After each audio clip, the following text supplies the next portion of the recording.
agora nós vamos falar de um sentimento nada agradável, mas que faz parte da vida de muitas pessoas, a mágoa. Esse ressentimento pode levar à separação de casais, de amigos e até de familiares. E uma pesquisa feita no Brasil e no Canadá mostra que a principal causa de mágoa está nos relacionamentos amorosos. Foram meses até pai e filha voltarem a caminhar na mesma direção. Depois do divórcio, os dois se afastaram. Hoje, Jaime não tem dúvida, dá muito mais atenção à única filha. E aí você descobre que poderia ter feito isso há mais tempo atrás e a situação de mágoa, de problemas pessoais teriam sido bem menos se você tivesse tomado a decisão na hora certa, no momento certo. Os problemas em família parecem mesmo superados. Quando fala em mágoa, a estudante lembra de outro tipo de relacionamento. Uma das piores, deixa bem mágoas mesmo, é traição. Tanto por parte de namorado, como amigo, ou até mesmo uma pessoa familiar. Eu acho que é traição. Desentendimentos entre namorados aparecem como principal causador de mágoa, tanto entre brasileiros como canadenses que responderam à pesquisa. E mesmo quem ainda está bem longe de um relacionamento amoroso, consegue perceber os sinais quando um ressentimento começa a nascer entre os adultos. Acho que minha irmã e o namorado dela. E eles brigam todo dia, praticamente, por causa que ele toca numa banda. E aí ele viaja para os outros lugares. E aí ela fica magoada, que ele não leva ela.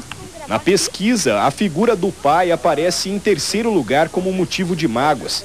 Aos 42 anos, Heloísa ainda traz da infância em Minas Gerais as marcas da relação tumultuada com o pai.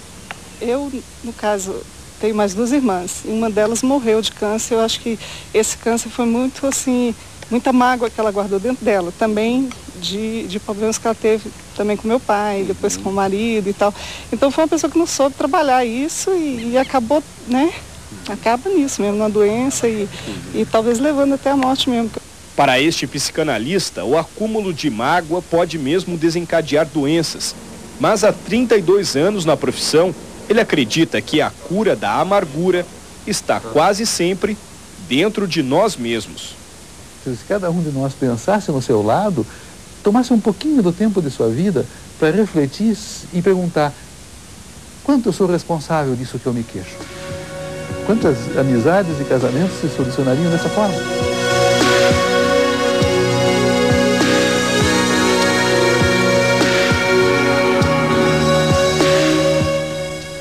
E na prática, como trabalhar essa mágoa? De que forma podemos esquecer realmente um sofrimento causado, muitas vezes por pessoas que amamos, pessoas do nosso convívio?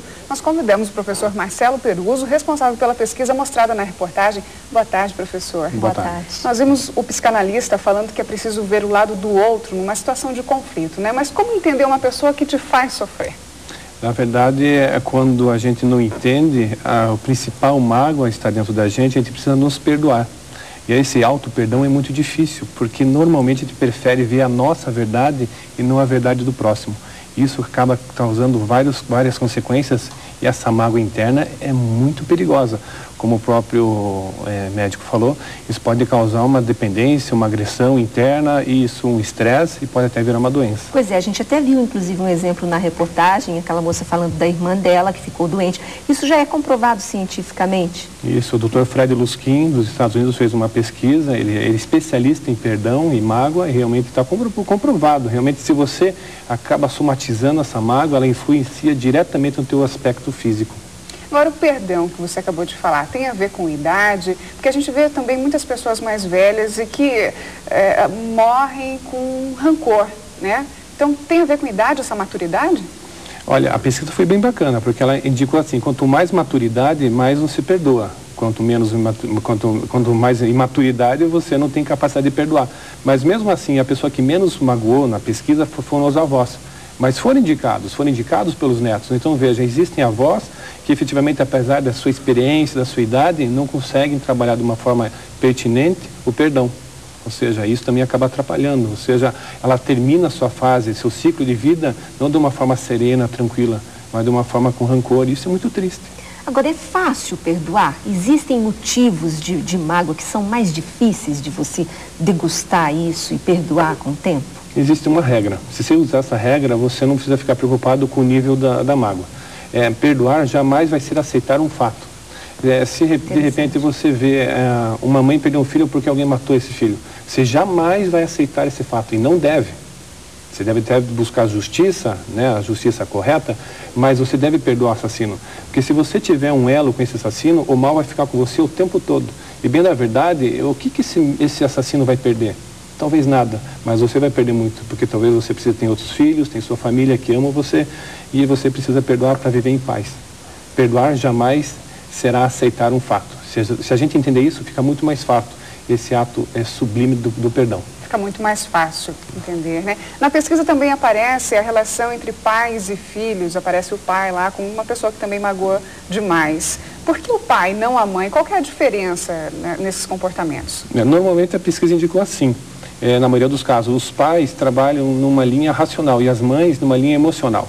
Quando a mãe quer falar a verdade para um filho, ela fala de uma forma singela, tranquila, e o pai não, o pai fala de uma forma verdadeira, ele vai direto ao ponto. E o filho, dentro da sua imaturidade natural, né? Natural, porque ele está aprendendo, ele acaba não aceitando aquilo, ou seja, ele acaba ficando magoado. Outro fato curioso que essa pesquisa mostra também é o mesmo índice de mágoa em relacionamentos entre brasileiros e canadenses, é isso mesmo? Isso é fantástico. Realmente, quando eu voltei do Canadá e fiz essa comparação, é surpreendente. 29% das mágoas provindas no Brasil são de relacionamentos entre homem e mulher, casamentos, noivados e namorados. E exatamente no Canadá, o mesmo percentual, 29%. Aproveitando uma deixa aí, quem que magoa mais, os namorados ou os casados? Os namorados, muito mais. É porque o nível de maturidade dentro do relacionamento, do namoro, é muito grande. Você não tem aquele vínculo contratual, assinei lá no cartório, agora você é minha, você é minha. Não é certo, mas você acha. Ou seja, você não gostou, troca de namorado. Então é um vínculo muito frouxo. Agora o casamento não, né? O casamento você tem um vínculo emocional, tem um vínculo social e um vínculo contratual. Eu posso até ficar magoado, mas eu acabo relevando porque não vale a pena. Agora, o dia que essa caixinha explode com as mágoas dentro de um casamento, aí fica complicado.